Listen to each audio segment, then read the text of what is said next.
Hello guys, അപ്പോൾ ഇത് നമ്മൾ ടിഷ്യൂ പേപ്പർ യൂസ് ചെയ്തിട്ട് ഒരു അടിപൊളി ഫ്ലവർ ആണ് സെറ്റ് ചെയ്തെടുക്കാൻ പോകുന്നത്. ടിഷ്യൂ പേപ്പർ യൂസ് ചെയ്ത് പല രീതിയിൽ ഫ്ലവേഴ്സ് ഉണ്ടാക്കി ഇത്ര സിമ്പിൾ ആയിട്ടുള്ള ഫ്ലവർ ഞാൻ ആദ്യമായിട്ടാണ് ഉണ്ടാക്കുന്നത്. ഒരു 6 ടിഷ്യൂ പേപ്പർ ഇതുപോലെ ഒരുമിച്ച് വെച്ച് ഇങ്ങനെ ഒന്ന് മടക്കി കൊടുക്കുക.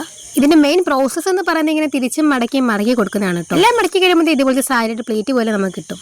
ചെറിയൊരു കമ്പിയോ അല്ലെങ്കിൽ ഏതെങ്കിലും ഒരു നൂല് യൂസ് ചെയ്ത് നല്ലതുപോലെ ടൈറ്റ് ചെയ്ത് കെട്ടിക്കൊടുക്കുക. കെട്ടിക്കൊടുത്തതിന് ശേഷം ഇതുപോലെ 2 സൈഡും ഒരു റൗണ്ട് ഷേപ്പിനൊന്ന് കട്ട് ചെയ്ത് കൊടുക്കുക.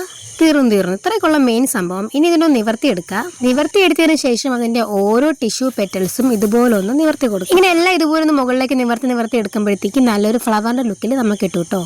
പിന്നെ ഇതുപോലെ അടിപൊളിയായിട്ട് നിവർത്തിയെടുക്കുമ്പോൾ പ്രത്യേകം ശ്രദ്ധിക്കേണ്ട ഒരു കാര്യമാണ്, ടിഷ്യൂ പേപ്പർ കീറി പോകാൻ ശ്രദ്ധിക്കണം. എല്ലാം നിവർത്തിയെടുത്തിട്ട് ഇതുപോലത്തെ ഒരു ഫ്ലവറിന്റെ ലുക്കിൽ നമുക്ക് കിട്ടും. ഇതിന് വൈറ്റ് ആയിട്ട് യൂസ് ചെയ്യാം, അല്ലെങ്കിൽ ഇതുപോലെ ഒന്ന് പെയിന്റ് വെച്ച് നമുക്ക് ഡെക്കറേറ്റ് ചെയ്ത് കൊടുക്കാം കേട്ടോ. ഈ പെയിന്റ് അടിച്ചെടുത്തതിനേക്കാളും എനിക്ക് നല്ല വൈറ്റ് പോലെ ഇരുന്ന ഫ്ലവർ ആണ് കേട്ടോ ഇഷ്ടപ്പെട്ടത്. നിങ്ങൾക്ക് ഏത് ഇഷ്ടപ്പെട്ടത് എന്തായാലും കമന്റ് ചെയ്യാൻ മറക്കണ്ട. ഇനി ഒരു ഫ്ലവർ ആകുമ്പോൾ അതിന് സ്റ്റമ്പ് വേണ്ടേ, അതിന് ഇതുപോലെ പേപ്പർ മടക്കി എടുത്തിട്ട് ഇതുപോലെ ഒന്ന് കട്ട് ചെയ്തിട്ട് ഗ്ലൂ തേച്ചിട്ട് ഇതിന്റെ മുകളിലേക്ക് ഒന്ന് ഒട്ടിച്ചു കൊടുത്തു. അപ്പോൾ ഇത്രയും സിമ്പിൾ ആയിട്ടുള്ള ഫ്ലവർ നിങ്ങൾ എന്തായാലും ട്രൈ ചെയ്ത് നോക്കുമെന്ന് വിചാരിക്കുന്നു. ഇഷ്ടപ്പെട്ട ലൈക്ക് സബ്സ്ക്രൈബ് ചെയ്യാൻ മറക്കണ്ട. അടുത്ത വീഡിയോ ആയിട്ട് കാണാം. ബൈ.